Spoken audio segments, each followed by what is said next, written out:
ஹல்லேலூயா. கர்த்தருடைய பரிசுத்த நாமத்திற்கு மகிமை உண்டாகட்டும். இந்த நல்ல வேளைக்காக கர்த்தரை ஸ்தோத்திரிக்கிறேன். கூடி வந்திருக்கிற அனைவருக்கும் ஆண்டவரும் உலக ரட்சகருமாகிய இயேசு கிறிஸ்துவின் நாமத்தில் அன்பான வாழ்த்துக்களை தெரிவித்துக் கொள்கிறேன். நம்முடைய தேவன் நல்லவர். ஆமென்.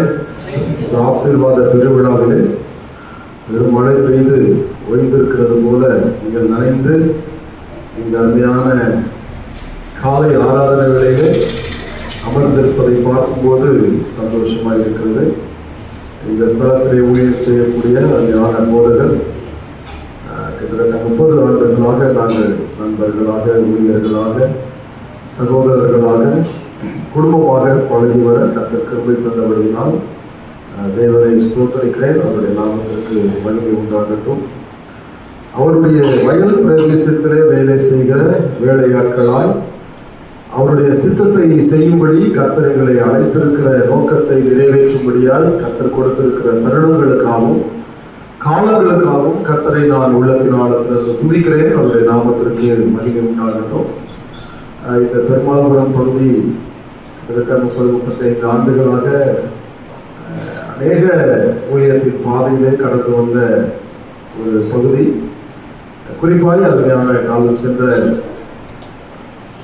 டேனியல் ஐயாவினுடைய ஆரம்ப கால ஊழியர்கள் இருந்த தியாகமானது, அர்ப்பணிப்பானது, பரிசுத்தமானது, அநேக ஊழியக்காரர்களை உருவாக்கின ஒரு திருச்சபையினுடைய வரலாற்று சரித்திரம் படைத்த ஒரு திருச்சபையினுடைய அங்கத்தினர்களாய் நீங்கள் இருப்பது ஒரு மிக மகிழ்ச்சியான ஒரு காரியம். அது ஒரு பெரிய சந்தோஷமான காரியம். ஏனென்றால் அருமையான ஐயா போன்ற பரிசுத்தவான்கள் இந்த உலகத்திலே இப்போது இல்லை. ஆனால் அந்த நாட்களிலே பரிசுத்தவான்கள் கர்த்தருக்காக ஊழியம் செய்த காலங்களிலே அந்த வரிசையிலே மிகவும் மேன்மையாய் கருதப்படுகிற ஒரு தேவ ஊழியக்காரர் டேனியல் ஐயா அவர்கள். 2 நாட்களாக லங்கக்கானா தெருவிலே அவர்கள் ஊழியம் செய்தார்கள். நான் கிட்டத்தட்ட ஒரு 26 வருடமாய் அந்த தெருவில் தான் இருந்து ஊழியம் செய்தேன். ஆகவே எனக்கு அதை குறித்ததான அநேக காரியங்களை நான் அறிந்திருக்கிறேன். இருந்தாலும் இந்த சபையிலே உங்களோடு கூட நிற்பது எனக்கு கிடைத்த ஒரு பெரிய பாக்கியமாக நான் கருதுகிறேன். அல்லேலூயா. கர்த்தருக்கே மகிமை உண்டாகட்டும். நேரடியாக நாம் தேவனுடைய வார்த்தைக்கு நேராக கடந்து செல்லலாம். என்னோடு கூட சேர்ந்து திருப்பிக் கொள்ளுங்கள். 2 தீமோத்தேயு 4ஆம் அதிகாரம் அதனுடைய 5வது வசனம். 2 தீமோத்தேயு 4ஆவது அதிகாரம் அதனுடைய 5வது வசனம்.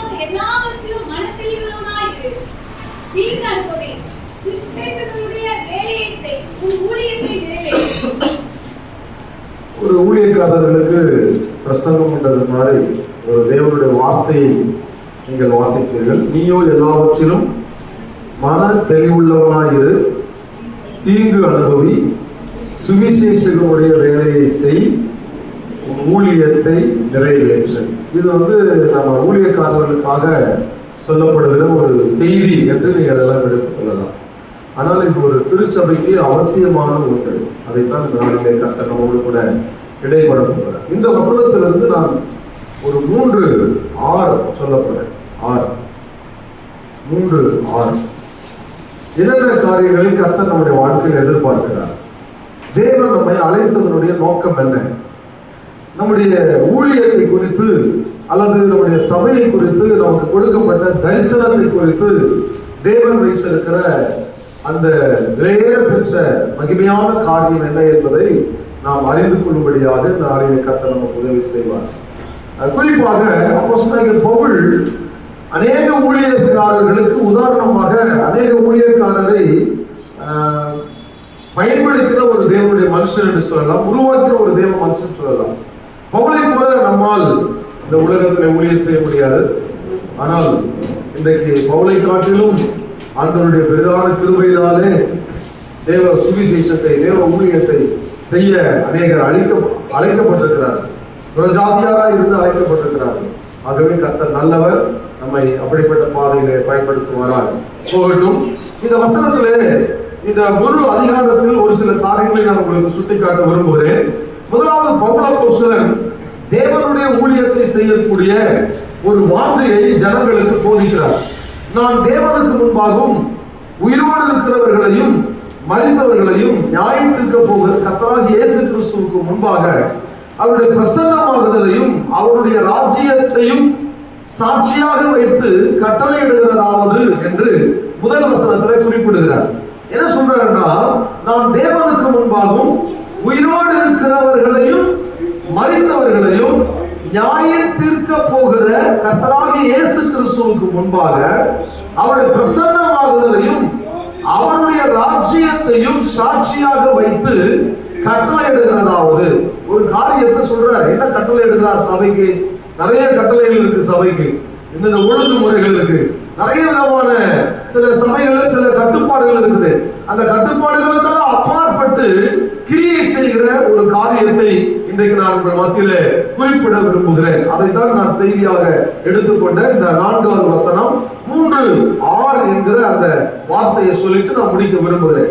கவனிங்கள், என்ன சொல்லுகிறார் என்று சொன்னால், 2வது வசனத்துல சமயம் வாய்த்தாலும் வாய்க்காவிட்டாலும், சமயம் வாய்த்தாலும் வாய்க்காவிட்டாலும் ஒரு முக்கியமான காரியம் என்னன்னா, ஃபர்ஸ்ட் the responsibility.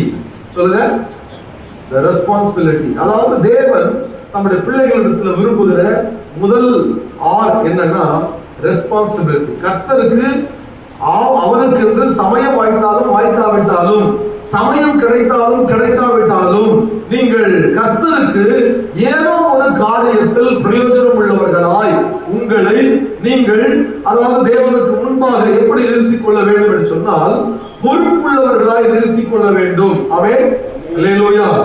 கவனமுள்ளவர்களாய் உங்களை நிறுத்திக் கொள்ள வேண்டும். பொறுப்புள்ளவர்களாய் உங்களை நிறுத்திக் கொள்ள வேண்டும். கர்த்தருக்கு முன்பாக நிற்கிற நாம் அநேக நேரங்களில் செய்யக்கூடிய காரியம் பொறுப்பே இல்லாம, ரெஸ்பான்சிபிலிட்டியே இல்லாம, அதாவது கவனமே இல்லாம, எந்த விதத்திலும் ஆண்டவருடைய காரியத்தை நம்ம சாதாரணமா எடுத்துக்கொண்டு வாழ்கிற ஒரு வாழ்க்கைக்கு நேராய் தான் இந்த காலத்துக்குள்ளே நம்ம எல்லாம் கடந்துட்டோம். இன்னைக்கு சூழ்நிலைகள் எல்லாம் அப்படி மாறிடுச்சு. வேதம் என்ன சொல்லுகிறது என்று சொன்னால், முதலாவது நல்ல பொறுப்போடும் ஒரு கவனத்தோடும் கர்த்தருடைய பிள்ளைகள் இந்த உலகத்திலே வாழ வேண்டும். அதைத்தான் நீங்க சொல்றாரு, சமயம் வாய்த்தாலும் வாய்க்காவிட்டாலும் ஜாக்கிரதையாய் திருவசனத்தை பிரசங்கம் பண்ணு. இது பிரசங்கியாருக்கு மட்டும் சொல்லப்படல. சமயம் வாய்த்தாலும் வாய்க்காவிட்டாலும் ஜாக்கிரதையாய் திருவசனத்தை மற்றவர்களுக்கு சொல்லு என்று சொல்றார். அதான் சிம்பிளா இங்க சொல்ற காரியம். திருவசனத்தை, தேவவசனத்தை, தேவனுடைய நற்செய்தியை, ஆண்டவருடைய ஆசீர்வாதத்தை, தேவனுக்காக நீங்கள் வாழ்கிற வாழ்க்கையின் சாட்சியை மற்றவர்களுக்கு என்ன செய் சொல்லு என்று சொல்லுகிறார். 2வது கவனிங்க, எல்லா நீடிய சாந்தத்தோடும் உபதேசத்தோடும் கண்டனம் பண்ணி கடிந்து கொண்டு புத்தி சொல்லு என்று சொல்றார். இது எல்லாம் ஒரு ஊழியக்காரர்களுக்கு மட்டுமல்ல, விசுவாசிகளுக்கு இருக்கக்கூடிய மிக முக்கியமான காரியம். இந்த காரியத்தை நீங்கள் கவனிச்சு பார்த்தீங்கன்னா, எதையெல்லாம் ஆண்டவர் இந்த இடத்துல முக்கியத்துவப்படுத்துகிறார்ங்கிறத நான் ஒரு சில காரியங்களை உங்களுக்கு சுட்டி காட்டுகிறேன். அப்போஸ்தலர் நடவடிக்கைகள் 10ஆம் அதிகாரம் 42வது வசனத்துல, அன்றியும் அவரே உயிரோடு இருக்கிறவர்களுக்கும் மரித்தோர்களுக்கும் தேவனால் ஏற்படுத்தப்பட்ட நியாயாதிபதி என்று ஜனங்களுக்கு பிரசங்கிக்கவும் சாட்சியாக ஒப்புவிக்கவும் அவர் எங்களுக்கு கட்டளையிட்டார். பவுல் என்ன சொல்றாரு அப்படின்னா, நீங்க இந்த உலகத்துல ஒரு கிறிஸ்தவனா வாழ்றது ஏதோ ஒரு கடமை என்று வாழ்வதற்காக அல்ல, நீங்கள் மற்றவர்களுக்கு சாட்சியாக இருப்பதற்காக. ஆமென். மற்றவர்களுக்கு சபையில சாட்சி சொல்றதுக்கு நேரம் கொடுத்துட்டோம்னா நம்ம காரியத்தை தான் சொல்லிட்டு இருக்கோம். சொந்த கதை அதெல்லாம் சொல்லிட்டு இருக்கோம். பாருங்க, கர்த்தருக்கு ஸ்தோத்திரம், எங்க வீட்டுல மாடு காணாம போச்சு, ஆடு காணாம போச்சு, மாடு பால் கறக்கல, ஆடு குட்டி போடல, இதுதான் நம்ம பேசிட்டு இருக்கோமே தவிர, ஆவிக்குரிய காரியங்களிலே நம்மை குறித்து தேவன் வைத்திருக்கிற அந்த நோக்கத்தை, சித்தத்தை நம்மால் என்ன செய்ய முடியலன்னா புரிந்து கொள்ள முடியல. ஆமென். எத்தனை பேருக்கு ஆண்டவர் உங்களை குறித்து ஒரு நோக்கம் வைத்திருக்கிறார் விசுவாசம்? எத்தனை பேருக்கு நம்பிக்கை இருக்கு கர்த்தர் இந்த உலகத்துல ஒரு நோக்கத்தோட தான் படைச்சிருக்கிறார்? படைத்ததெல்லாம் மனுவுக்காக. மனுவை படைத்தான் சொல்லுங்க, தன்னை. கடவுள் இறைவன் இந்த உலகத்தை படைத்தது மனுஷனுக்காக. ஆனா மனுஷனை படைத்தது யாருக்காக அப்படின்னா அவருக்காக. அப்ப அவருக்காக வாழக்கூடிய நீங்கள் உங்களுக்காக வாழ்கிறீர்கள் என்று சொன்னால், அப்ப அவருடைய நோக்கம் என்ன செய்யுது? அவருடைய சித்தம் நம்முடைய வாழ்க்கையில நிறைவேறும். அப்ப நமக்காக வாழ்வதை பிரதானமாக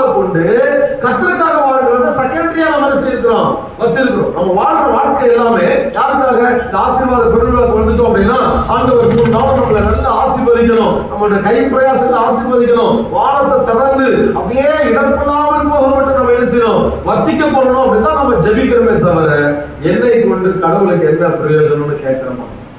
என்னை கொண்டு கடவுளுக்கு என்ன பிரயோஜனம்? இந்த உலகத்துல ஆண்டவர் என்னை உருவாக்குனாங்க, என்னை உருவாக்கணும். இந்த ஃபேனை உருவாக்குனா காற்று கொடுக்கறதுக்காக உருவாக்குனா, அதுல காத்தே வரலன்னா சும்மா இருப்பீங்களா உட்காந்துட்டு? உடனே பாச திட்டுவீங்க, அப்படி இல்லைன்னா அந்த கடைக்காரனை திட்டுவீங்க, என்னத்தான் ஃபேனை போட்டான் ஒரு காத்தும் வரமாட்டேன். இந்த அழகான லைட்டை கண்டுபிடிச்சா இந்த லைட்ல வெளிச்சமே வரலன்னா அந்த லைட்டை வச்சு என்ன பிரயோஜனம்? அப்போ கண்டுபிடிக்கிற ஒவ்வொரு கண்டுபிடிப்புக்கும், படைக்கப்படுகிற ஒவ்வொரு படைப்புக்கும், உருவாக்கப்படுகிற ஒவ்வொன்றுக்கும் என்ன உண்டு? ஒரு நோக்கம் உண்டு. அந்த நோக்கத்தை தான் இன்றைக்கு தேவன் இடத்துல எதிர்பார்க்கிறார். இந்த சபை இங்கே உருவாக்கப்பட்டதனுடைய நோக்கம் என்னன்னா, சபை நாளுக்கு நாள் என்ன செய்யணுமா? வளர்ந்து, நம்ம எங்க வளர்ந்து பெருக இருக்கிற 10 ஆத்மா வச்சுட்டு ஓட்டுனா போதும் அப்படின்னு நினைக்கிறது இல்லை. முடியும் வளர்ந்து பெருகணும். இப்போ வளர்ந்து பெருகணும்னா நீங்கள் ஒரு பிரசங்கியா மாறணும், நீங்க ஒரு நற்செய்தியாளரா மாறணும், நீங்க ஒரு சுவிசேஷகராய் மாறணும், நீங்க மற்றவர்களை ஆண்டவரை வழிநடத்துகிறவர்களா மாறணும். நீங்க மாறும் பொழுதுதான் தேவ சித்தம், தேவ நோக்கம் உங்க வாழ்க்கையில நிறைவேறும். சபைங்கிறது ஒரு தனி மனிதனுடைய மேல கட்டப்படுகிறது அல்ல, ஒரு போதகர் மட்டும் அல்ல. சபைங்கிறது என்னன்னா எல்லாரும் சேர்ந்து இருக்கிறதா சபை. அப்ப என்னன்னா நீங்க ஆண்டவருக்காக செய்யக்கூடிய அந்த சேவை தான் சபையினுடைய வளர்ச்சி. ஹல்லேலூயா. நான் 100 ரூபாய் காணிக்கை கொடுத்துறேன் பாஸ்டர், நீங்க பாட்டுக்கு செய்யுங்க, சுவிசேஷ ஊழியம் செய்யுங்க, 1000 ரூபாய் காணிக்கை கொடுத்துறேன், அந்த கூட்டத்தை நடத்திருங்க, அது வளர்ச்சி அல்ல. அதுல தேவன் பிரியப்பட மாட்டார். அதுக்கு நீங்க உதவி செய்யணும், ஆனா அதே சமயத்துல நீங்க இறங்கி வேலை செய்யணும். ஆமென், ஸ்தோத்திரம். அதுதான் தேவன் இந்த இடத்துல விரும்புகிற காரியம். கவனிங்க, அன்றியும் அவரே உயிரோடு இருக்கிறவர்களுக்கும் மரித்தவர்களுக்கும் தேவனானால் ஏற்படுத்தப்பட்ட நியாயாதிபதி என்று ஜனங்களுக்கு பிரசங்கிக்கவும் சாட்சியாக ஒப்புவிக்கவும் அவர் எங்களுக்கு கட்டளையிட்டார். தேவன் என்ன சொன்னாரு? நீ சாட்சியா இரு, நீ மற்றவர்களுக்கு இயேசுவை சொல்லு, மற்றவர்களுக்கு உன்னுடைய சாட்சியை நீ பகிர்ந்து கொள்.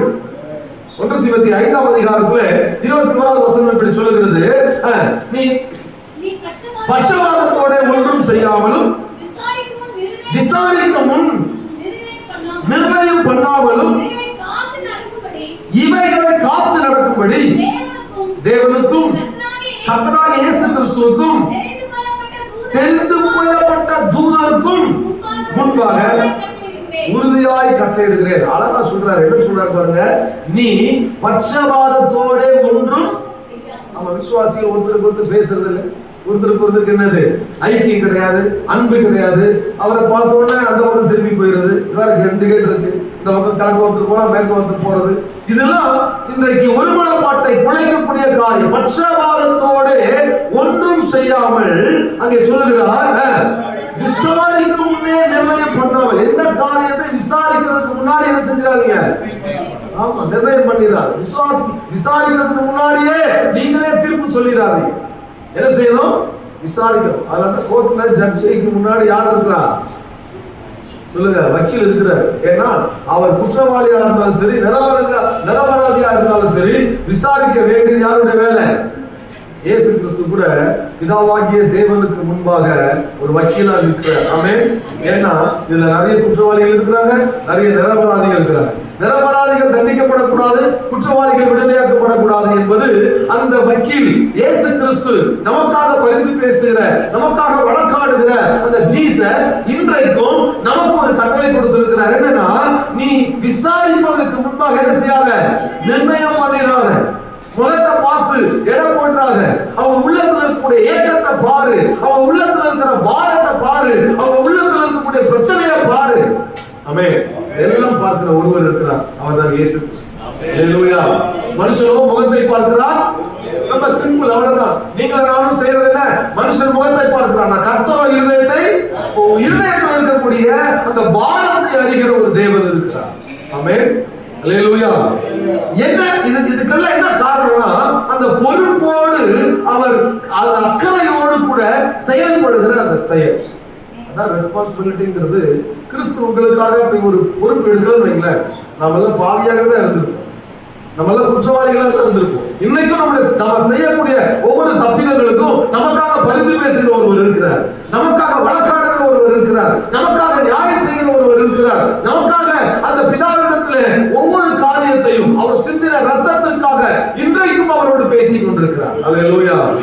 அந்த பொறுப்பு அவருக்கு இருக்க போய் தான் இன்னைக்கு நீங்கள் நானும் ஜீவனோடு இருக்கும். அந்த நாட்கள்ல புதிய ஏற்பாடு பழைய ஏற்பாட்டு காலத்துல எல்லாம் யாரும் இந்த மகா பரிசுத்தத்துக்குள்ள இருக்க முடியாது, வரவே முடியாது. ஆசாரியன் பிரதான ஆசாரியனா இருந்தாலும் அவன் வஸ்திரங்களே மணி கட்டி தான் செய்யணும், அனுப்பணும். அவன் நடக்கும் போது, அவன் உட்காரும் போது, அவன் மேல இருக்கக்கூடிய அந்த மாதுளம் பழங்களும் மணி ஓசைகளும் அங்கே கேட்கிற சத்தத்தினாலே அவன் ஜீவனோடு தான் வேலை செய்கிறார் என்பதை அவர்கள் அறிந்து கொள்வதற்காக அந்த ஆசாரியனை அனுப்புவார். அனுப்பும்போது பின்னாடி ஒரு கயிறு கூட கட்டிடுவாங்க இடுப்புல. ஒருவேளை பாவம் சொல்லி போய் அவர் மகா பரிசுத்தத்துல வேலை செய்யும் போது செத்து போனார்னா அவரை தூக்குறது 4 பேர் போக, அவங்களும் செத்து போக, இப்படியே ஒரே அடக்காரனே நடந்துருக்கு. அதனாலதான் சொல்றாரு, ஒரு தேவனுடைய நோக்கத்தை புரிந்து கொள்ளுகிற ஒரு ஆசாரியன் கூட மகா பரிசுத்த ஸ்தலத்துக்குள்ள இருக்க முடியாது, துணிந்து வர முடியாது. நீங்கள நானும் தாராளமா வந்து உட்கார்ந்துட்டு இருக்குமே, நம்மளை கர்த்தர் நியாயம் இருக்கிறது இல்லையே. ஏன் தெரியுமா? உங்களுக்காகவும் எனக்காகவும் கல்வாரி சிலுவையிலே இயேசு ரத்தம் சிந்தினார். அல்லேலூயா. அந்த ரத்தம் இன்றைக்கும் நமக்காக அங்கே ஒரு பொறுப்போடு செயல்பட்டு கொண்டிருக்கிறதை நீங்கள் உணர முடியும். 2 தீமோத்தேயு 2ஆம் அதிகாரத்துல அதனுடைய 14வது வசனத்தை நீங்கள் வாசித்து பாருங்கள். இவைகளை அவர்களுக்கு என்ன செய்தார் ஆண்டவரே? சில விஷயத்தை நமக்கு நினைப்பூட்டாம என்ன செய்ய முடியாது, எதுவுமே செய்ய முடியாது. அப்பப்போ நினைவு கூட்டுட்டே இருக்க வேண்டியது. நாளைக்கு கூப்பிட்டீங்களா, ஜெபம் பண்ணீங்களா, பைபிள் வாசித்தீங்களா, உபவாசம் இருந்தீங்களா, அடுத்த வாரம் சர்ச்சைக்கு மறக்காம செஞ்சுருங்க, வந்துருங்க. நினைவு கூட்டி தேவன் சில நேரங்கள்ல எதையெல்லாம் நமக்கு செய்கிறார்னா, நம்ம எதையெல்லாம் செய்யணுமோ அதையெல்லாம் நமக்கு நினைவு கூட்டுகிறார், ஞாபகப்படுத்துறார். அது ஒரு பொறுப்பு தான். ஆமென். நாளைக்கு சர்ச்சில் 3 நாள் கூட்டம் வச்சிருக்காங்க, கண்டிப்பா வந்துருன்னு மறந்துடாத அப்படி சொல்றவங்க எத்தனை பேரு? அவரால் நமக்கு சந்தோஷம் நினைக்கிறது அல்ல வாழ்க்கை. ஆண்டவருக்கு ஒரு பொறுப்போடு கூட செயல்படுகிற இந்த ரெஸ்பான்சிபிலிட்டி, கர்த்தருடைய சமூகத்துல கடமையோடு செயலாற்றுகிற ஒவ்வொருவருக்கும் இருக்க வேண்டியது தெரியுமா? பிறரை நீங்கள் செய்யணும். ஆமா, நினைப்பூட்டும். இல்லைன்னா தேவன் நம்ம என்ன செய்ய மாட்டார்? ஆண்டவர்கிட்ட போய் ரிமெம்பர் மீ, ஆண்டவருடைய சமூகத்துல ஜெபம் பண்ண நினைவு கூறும் ஆண்டவரே அப்படின்னு சொல்லி ஜெபம் பண்றோம். எங்க நினைவு கூறுவாரு? நாமளே பக்கத்துல இருக்கிறவங்க நினைவு கூறுதல, நமக்கு சக விசுவாசிகளை நினைவு கூறுதலன்னா அப்ப எப்படி நம்ம நினைவு கூறுவாரு? கவனிங்க. நினைவு கூட்டி அவர் சொல்றாரு பாருங்க, ஒன்றுக்கும் பிரயோஜனம் இல்லாமல் கேட்கிறவர்களை கவிழ்த்து போடுகிறதுக்கு ஏதுவான, ஆமா, கேட்கிறவங்களை என்ன செய்யக்கூடாது? ஆமா, அதோட அந்த சர்ச்சை பக்கமே வந்துடக்கூடாதுன்னு போயிடக்கூடாது. அவங்க என்ன செய்யக்கூடாது?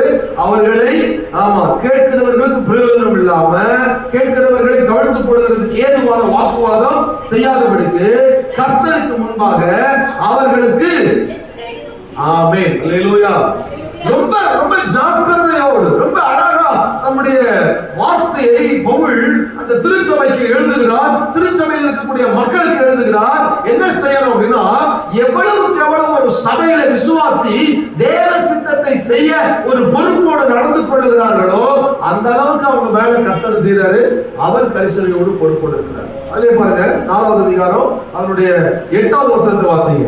2 தீமோத்தேயு 4ஆம் அதிகாரம் 8வது வசனம். இது முதல் இது தேவன் கொடுக்கக்கூடிய ஒரு பெரிய ஆசீர்வாதம். சரி, அடுத்து என்ன சொல்றாரு கவனிங்க. அதை நான் கடைசியா சொல்ல வரேன். நீதி உள்ள நியாயாதிபதியாகிய கர்த்தர் நாளிலே அதை எனக்கு தந்துருவார், எனக்கு மாத்திரம் அல்ல. ஆமென். இது ரொம்ப முக்கியமா கவனிக்க வேண்டியது. அவர் பிரசன்னமாகுதலை விரும்பும் யாவருக்கும் அதை தந்துருவார். யாரெல்லாம் தேவனுடைய பிரசன்னமாகுதல, அவருடைய பிரசன்ஸ, அவரோடு கூட இருக்கிற அனுபவத்தை விரும்புகிறீங்களோ அவர்கள் எல்லாருக்கும் அந்த நன்மையை கர்த்தர் கொடுக்க போதுமானவராக இருக்கிறார். அல்லேலூயா. இன்றைக்கு இந்த காலை நேரத்துல விசுவாசிகளே, தேவனுடைய பிள்ளைகளே, வாக்குவாதம் பண்ணுவதற்காக அல்ல, அல்லது தேவன் நமக்கு கொடுத்த காலங்களை பிரயோஜனப்படுத்திக் கொள்ளாமல் அதை வீணடிப்பதற்காக அல்ல. ஆண்டவருடைய வேதம் தெளிவாய் சொல்லுகிறது, சமயம் வாய்த்தாலும் வாய்க்காவிட்டாலும் தேவனுடைய சமூகத்தில் ஆமென் ஒரு பொறுப்புள்ளவர்களாக, அல்லேலூயா, ஸ்தோத்திரம். அதத்தான் தீத்து நிருபத்துல சொல்றாரு 2ஆம் அதிகாரம் 15வது வசனத்துல, இவைகளை நீ பேசி போதித்து சகல அதிகாரத்தோடும் கடிந்து கொள், ஒருவனும் உன்னை அசட்டை பண்ண, ஒருவரும் உன்னை என்ன செய்ய அசட்டை பண்ண, ஏன் இடம் கூடாதுன்னு சொல்றாரு? நம்ம இடம் கொடுக்கிறவராக சொல்றாரு.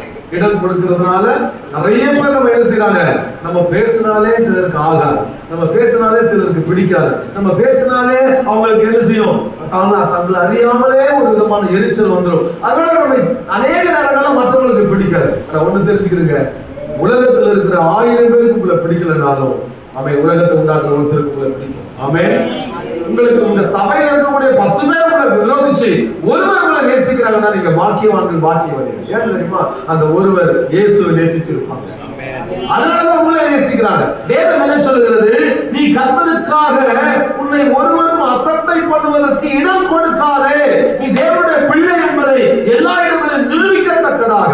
1 தீமோத்தேயு 4ஆம் அதிகாரம் 13ஆம் வசனத்திலே, நான் வருவதிலும் வாசிக்கிறதிலும் புத்தி சொல்லுகிறதிலும் உபதேசிக்கிறதிலும் ஜாக்கிரதையாயிரு என்று சொல்றாரு. சபை எப்படி இருக்கணும் அப்படின்னா என்ன செய்யணும், கர்த்தருடைய வார்த்தையை வாசிக்கிறதுல ஒரு முன்மாதிரியா இருக்கணும். ஆமென்.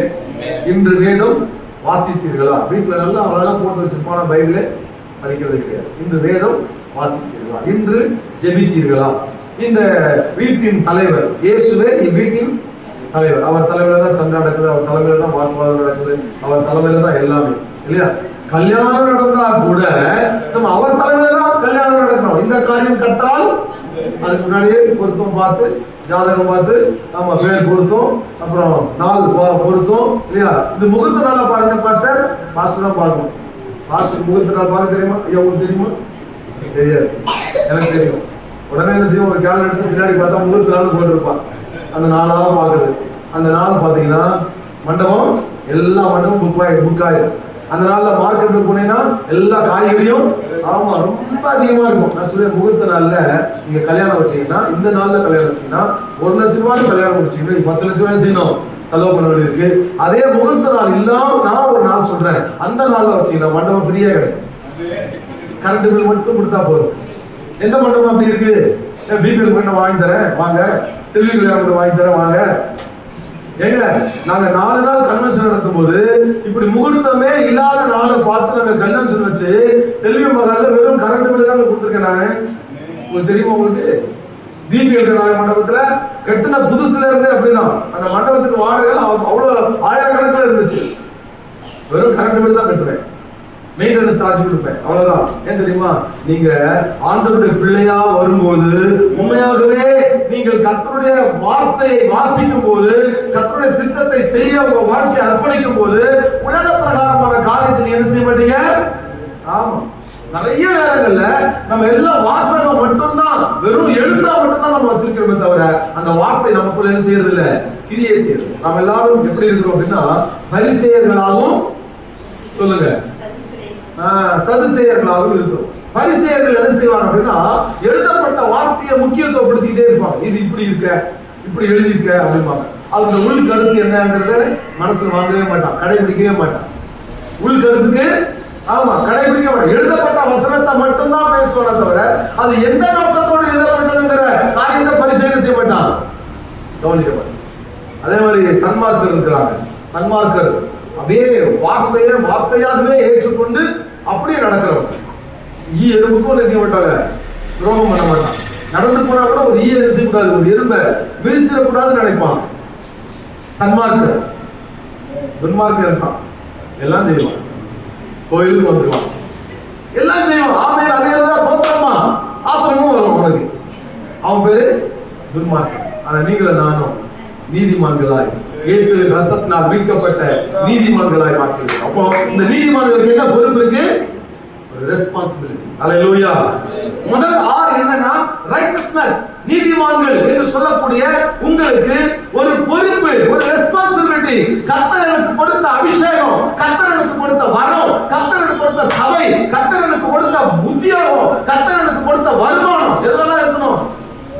கர்த்தர் உங்களுக்கு கொடுத்த சபையில, கர்த்தர் உங்களுக்கு கொடுத்த ரட்சிப்புல, கர்த்தர் உங்களுக்கு கொடுத்த வரத்துல, கர்த்தர் உங்களுக்கு கொடுத்த கிருபையில, கர்த்தர் உங்களுக்கு கொடுத்த வேலையில, கர்த்தர் உங்களுக்கு கொடுத்த வருமானத்துல, அதுல கூட என்ன இருக்கணும்? கர்த்தரை கனம் பண்ணுங்க சொல்றாருல்ல, நான் தேவனானால் எனக்குரிய கனம் எங்கே? என் ஆலயத்தில் ஆகாரம் உண்டாயிருக்கும்படிக்கு என்ன கொண்டு வாங்க? தசமபாகங்களை பண்டக சாலையில கொண்டு வாங்க. பண்டக சாலைன்னா சர்ச்சுக்கு கொண்டு வாங்க சொல்றாரு. அங்கதான் என்ன இருக்கும்? ஆமா, கன்வென்ஷன் மனுஷனுக்கு சாப்பாடு போடுவாங்க, அங்கதான் ஆகாரம் இருக்கும். அப்போ தசம பாகத்தை இங்க சர்ச்சில் கொண்டு வந்து கொடுக்கணும். அதான் ரெஸ்பான்சிபிலிட்டி. உங்க பணத்துல ஆண்டவருக்கு ஒரு பொறுப்புள்ளவர்களா இருங்க. அதை பிரிச்சு எடுத்து தசமபாகத்தை பிரிச்சு நிறைய பேர் பணியாற்று பண்றாங்க, எவ்வளவு பண்றாங்க. தசம பாகத்தை 10 பிரிச்சு 10ஆ பிரிக்கணும். 1000 ரூபாய் இருக்குன்னா அந்த 1000 ரூபாய் 10ஆ பிரிச்சு அவர் 100 இவர் 100 எல்லா ஊழியத்தையும் தாங்க. கர்த்தருக்கு ஸ்தோத்திரம் உண்டாவதாக.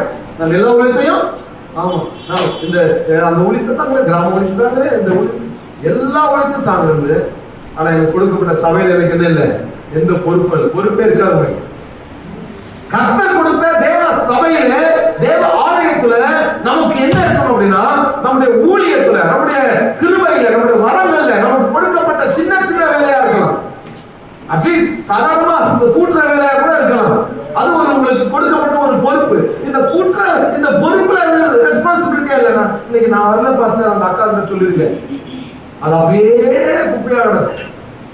ஒவ்வொருத்தரும் தேவ சபைக்காக ஒரு பொறுப்புள்ளவர்களா என்ன செய்யணும், மாறணும்.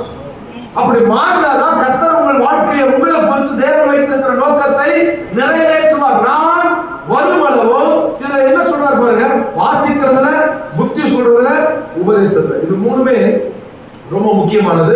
அது எல்லாருக்கும் தெரியும். டெய்லி பைபிள் வாசிக்கணும். பைபிள் வாசிக்காம யாரும் செய்யக்கூடாது.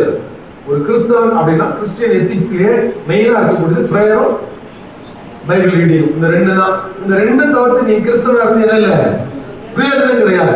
அப்படின்னா சாப்பிடக்கூடாதுன்னு அர்த்தம்.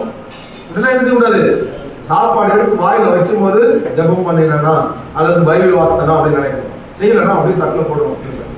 போட்டுட்டு அதை மூடிட்டு போய் ஜபம் பண்ணிட்டு பைபிள் வாசிட்டு திரும்ப சாப்பிடணும். அப்படி சாப்பிட்டீங்கன்னா வயிற்றால போகவே போகாது.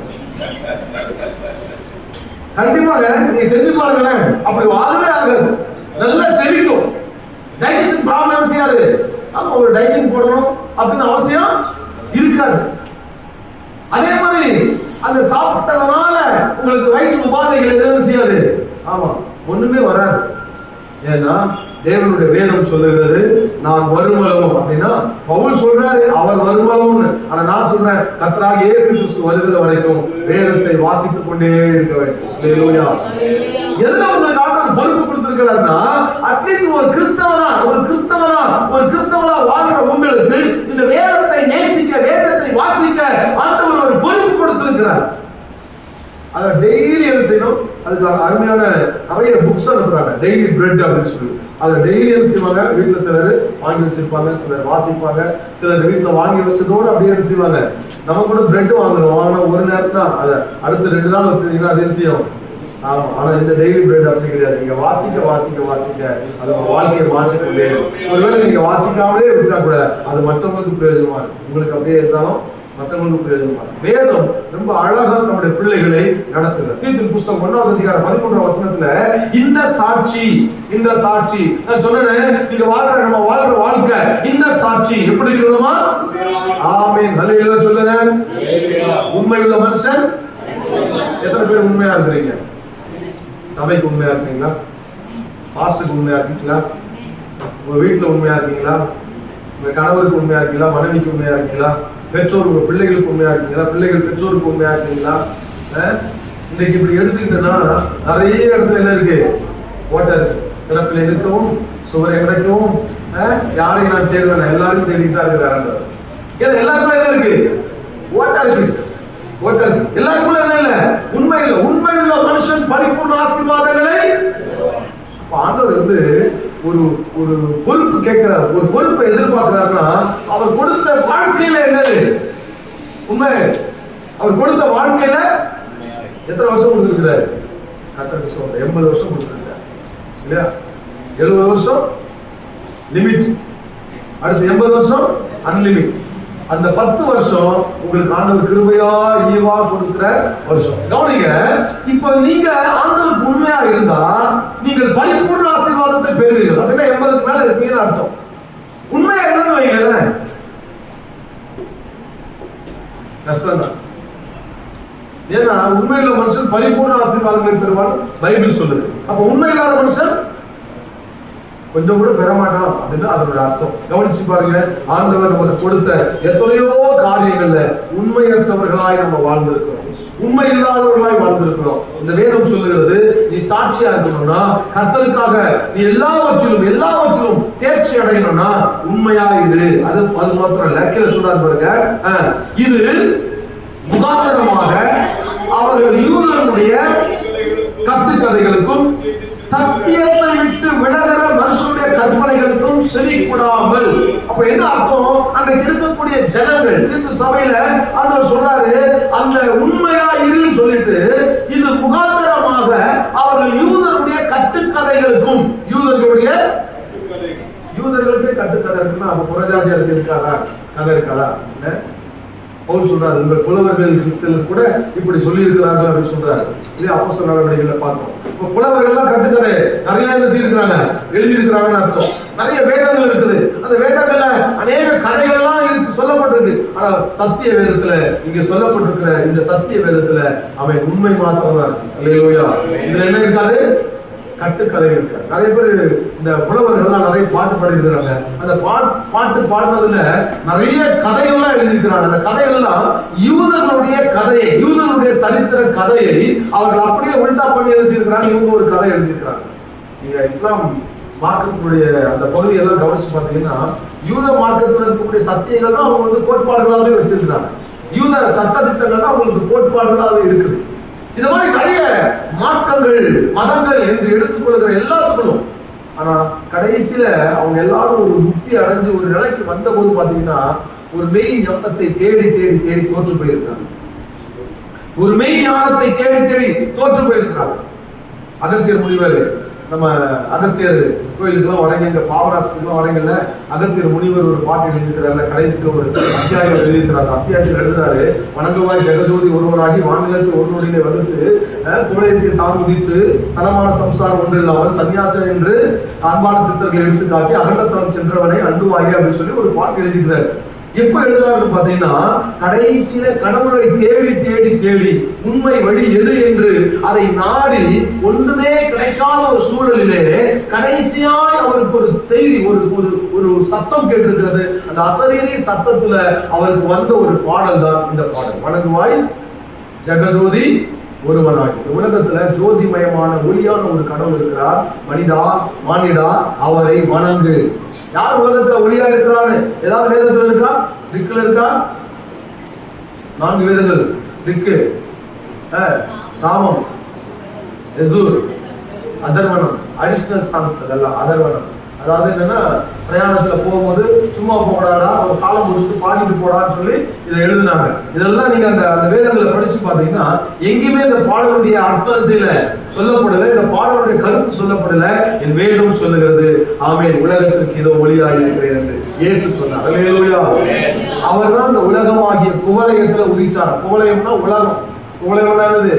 நம்ம குடிக்கிற கூழ் குடிக்கிற கலையம் இல்ல, அது உலகம். குவளையத்திலே தான் உதித்து சனமான சம்சாரம் அவருக்கு ஒன்றும் இல்லாமல், வலது கையில இந்த பக்கம் லெப்ட் ரைட்னு சொல்லி ஆட்ல வைக்காம நமக்கு, ஆமா, சனமான சம்சாரம் ஒன்று இல்லாமல் அன்பான சித்தர்கள்னா சீடர்கள் அவங்களை எடுத்து காட்டி இந்த உலகத்தை விட்டுட்டு அகன்ற தலம், இந்த உலகத்தை விட்டு வேற இன்னொரு தலம் இருக்கு, நான் போகிறேன் உங்களுக்காக ஒரு தலத்தை, அங்க நான் உங்களை கூட்டிட்டு போவேன்னு சொன்னார் ஒருத்தர். அவர் யாருமே கண்டுபிடிக்கல, ஒரு சாதாரண ஒரு முனிவர் கண்டுபிடிச்சார். ஒரு தியானம் பண்ணுகிற ஒரு முனிவர் கண்டுபிடிச்சார். நீங்கள் கண்டுபிடிக்கல. அதெல்லாம் சிவவாக்கியம் ஒரு பக்தர் இருக்கிறார், சிவனுக்கு அடிமையா இருக்கிறவர். அவர் சிவவாக்கியர். அவர் ஒரு பாட்டு எழுந்தாரு. என்ன பாட்டு தெரியுமா? ஓசை உள்ள கல்லை 2ஆய் உடைத்து ஈசனுக்கு வைத்த கல்லில் பூ நீர் சாற்றுகிறாய், வாசலில் பதித்த கல்லை மழுகவை விதிக்கிறாய், மனமே நீ சொல் ஈசனுக்கு உகந்த கல் எது என்று அப்படின்னு கேட்கிறார். அப்படின்னா என்ன அர்த்தம்? ஒரு பாறை உடைச்சிட்டு வரப்பா, ஒரு பாறையை கொண்டு போய் அழகா சிலையா வைக்கிற, உள்ள வச்சுட்டு அதுக்கு பூ நீர் எல்லாம் ஊற்று பாலெல்லாம் போட்டு அபிஷேகம் பண்ற, இன்னொரு கல்லை கொண்டு வந்து சரி அதே பாறைய வாசல்ல போட்டு விடுற, அந்த போடுற வாசல்ல போடுற கல்லை மிதிக்கிற, உள்ள போற கல்லுக்கு பூ நீரும் சாட்டுற, இது எது கடவுள் சொல்லு அப்படிங்கிற. நான் சொல்லல, அவர் சொல்றாரு. நீங்க ஏசாயா தீர்க்கதரிசன புத்தகம் 44ஆம் அதிகாரத்தை படிச்சு பாருங்க. தச்ச நூல் பிடித்து மட்டப்பலகையை வகுத்து குறி போட்டு அதை என்ன செய்யறானா, அதுல ஒரு தனக்குன்னு ஒரு சிலையை உண்டு பண்ணி, நீ என்ன செய், என்னை காப்பாத்து, என்னை ரட்சி, என்னை விடுதலையாக்கு, என்னை ஆசீர்வதின்னு கேட்கிறான்.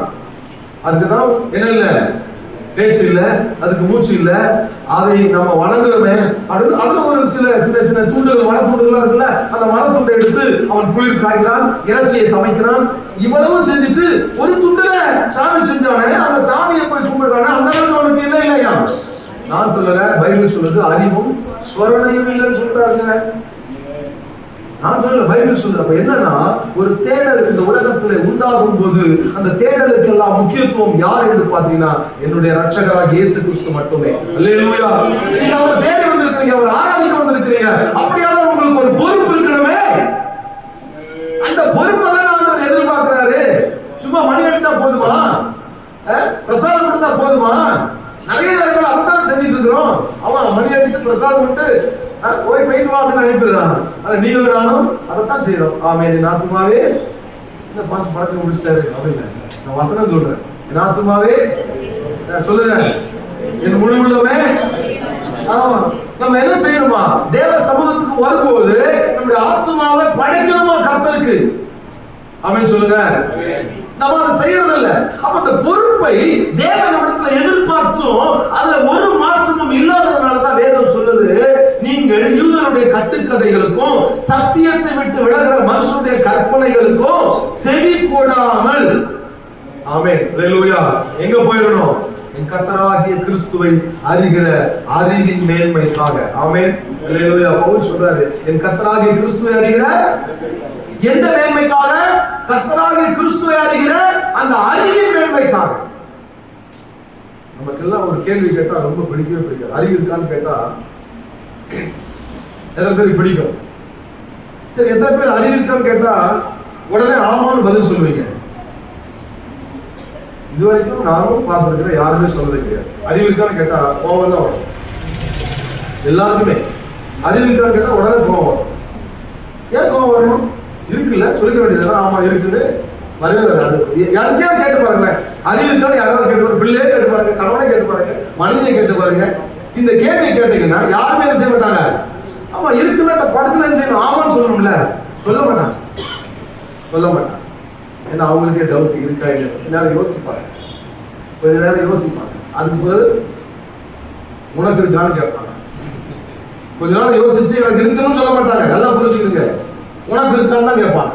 அப்ப என்னன்னா, நமக்கே அறிவு இருக்கா இல்லையான்னு சந்தேகம் இருக்குதான் சொல்லணும். கேள்வி கேட்டோம்னா படத்துல பதில் சொல்லுவோம். இது வரைக்கும் நானும் பார்த்திருக்கிறேன், கிட்டத்தட்ட 30-35 வருஷம் ஊழியத்துல ஒருத்தர் இது வரைக்கும் எனக்கு கேட்ட கேள்விக்கு என்ன செய்யல ஆமா இருக்கு அப்படின்னு யாரும் சொன்னதே கிடையாது.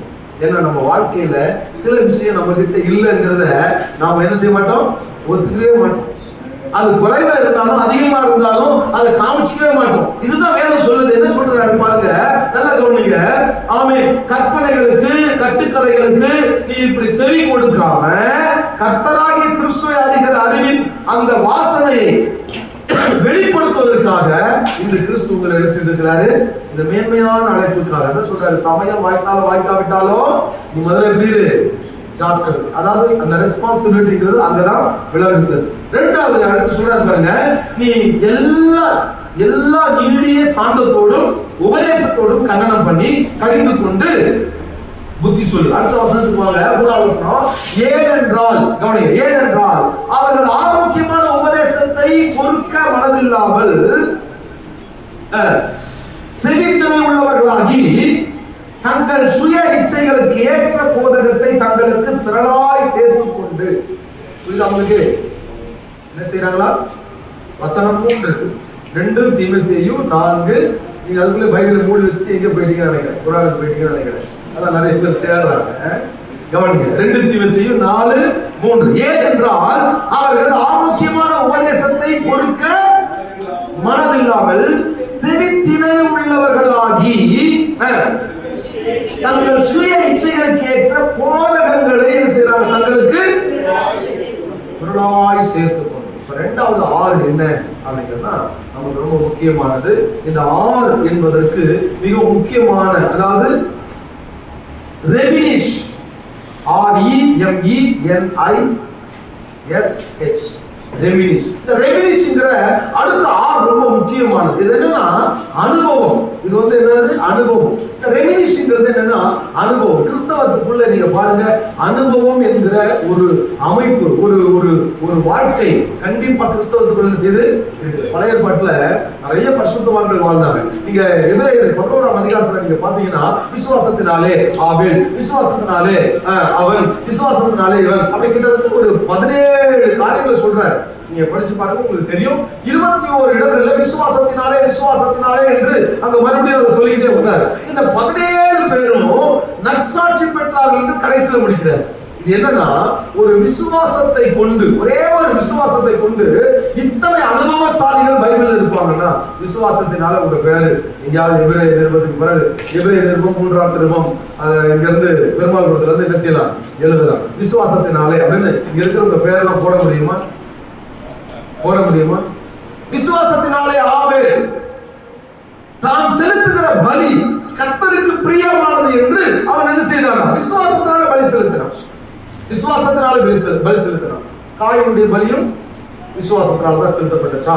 இல்ல, காயினுடைய பலி நம்பிக்கையின் பேர்ல அல்லது கடவுள் முதல் தரத்தை கேட்கிறார் என்ற அடிப்படையின் பேர்ல படைக்கப்பட்டிருக்கிறது. ஆனா ஆபேல் குறித்து இந்த எபிரேயர் நிருபத்துல சொல்ற விசுவாசத்தினால அவன் என்ன செய்தானா? அவன் பலி செலுத்தினான். அப்போ என்னன்னா, விசுவாசத்தினால அப்படின்னா ரத்தம் சிந்தல் இல்லாம என்ன இல்ல, பாவ மன்னிப்பு இல்ல. அப்பா செய்த பாவத்துக்காகவும் தான் செய்த பாவத்துக்காகவும் என் சந்ததி பரிசுத்தமான சந்ததியாய் வர வேண்டும் என்று மல்கியா 2:15 தேவன் ஒருவனை அல்லவா படைத்தார், ஆவி அவரிடத்தில் பரிபூர்ணமாய் இருந்தது, பின்ன ஏன் ஒருவனை படைத்தார்? பக்தி உள்ள சந்ததியை பெரும்படிக்கு. அப்ப பக்தி உள்ள சந்ததியை பெரும்படிக்கு தான் ஒரு சில ஆண்டவர் ஒருத்தியை படைச்சார், ஆதாமையும் ஏவாளையும் படைச்சார். இல்லைன்னா ஆதாம்கள் உண்டாக கடவர்கள் என்று சொன்னா நிறைய ஆதாம்கள் குண்டு என்ன செய்வாங்க? ஆமா, குண்டு குண்டா ஒளி ஒளியா எப்படி அழகழகா என்ன செய்வாங்க? நிறைய ஆதாம்கள் உட்கார்ந்து இருக்கிற மாதிரி ஆதாம்கள் நிறைய உண்டாங்க. ஏவாள்கள் உண்டாக கடவர்கள்னா இந்த மாதிரி முக்காடு போட்ட ஏவாள்கள், முக்காடு போடாத ஏவாள்கள், பூ வச்ச ஏவாள்கள், நகை போட்ட ஏவாள்கள், நகை போடாத ஏவாள்கள், அப்படி நிறைய உருவாகிடும். ஆனா ஆண்டவர் அப்படி உருவாக்கலையே. ஏன் தெரியுமா? உங்கள் வாழ்க்கையில நீங்கள் பக்தி உள்ள சந்ததியா நீங்கள் வாழ்ந்தாதான் பக்தி உள்ளவங்களா இருக்க முடியும். அப்ப என்னன்னா, ஒரு ரெமினேஷன் இருக்கும்போது, ஒரு தேவனுடைய பிள்ளைகளுக்கு ஒரு அனுபவம் இருக்கும்போது, அந்த அனுபவம் தான் வாழ்க்கை. சொல்லுங்க, அனுபவம் தான் வாழ்க்கை. எதற்காக சொன்னா, நீங்கள் ஒவ்வொரு காரியத்தையும் அனுபவித்துக் கொண்டிருக்கிறீர்கள். பாருங்க, சரியான பாட்டு. வாழ்க்கை என்பது கல்யாண வீட்டுல முதல் எடுத்தோம்னா முதல் பாட்டு இந்த பாட்டா பாடுறோம். வாழ்க்கை என்பது மாப்பிள்ளை பண்ணி உட்காந்து, வாழ்க்கை என்பது இப்படி சொல்லிட்டே இருந்தா எதிர்த்து போயிடுவாங்க, கண்டிப்பா போயிடுவாங்க. வாழ்க்கை என்பது போராட்டம். வாழ்க்கை என்பது போகும்போது எப்ப பாரு, இன்னைக்கு வாழ்க்கை ஆரம்பிக்குது, இன்னில இருந்து போராட்டம். என்ன கல்யாணம் பண்ணுவானா? வாழ்க்கை என்பது போராட்டம் தெரிஞ்ச பண்றவங்களும் இருக்காங்க. பாத்துக்கலாம் சார், நான் சந்திக்காததா பாத்துக்கலாம் சார், நான் பார்க்காததா அப்புறம் சந்திப்போம் சார், எதுனாலும் ஆமா ஃபேஸ் பண்ணுவோம் சார். வாழ்க்கையை தோன்றும் போது போராட்டம். ஃபாதர் பெர்க்மன்ஸ் வாழ்க்கை என்பது போராட்டமே, நல்லதொரு போராட்டமே சொல்றாரு. அதுக்கு அடுத்த வரியில நல்லதொரு போராட்டமே ஆவிதரும் பட்டயத்தை. என்னன்னா, வாழ்க்கை என்பது ஒரு போராட்டம் தான். அந்த போராட்டத்தை நீ என்ன செய்யணும்? ஆர்வாதம் எடுத்துட்டு பிரச்சனையை தீர்த்துக்கணும்னு சொல்ற.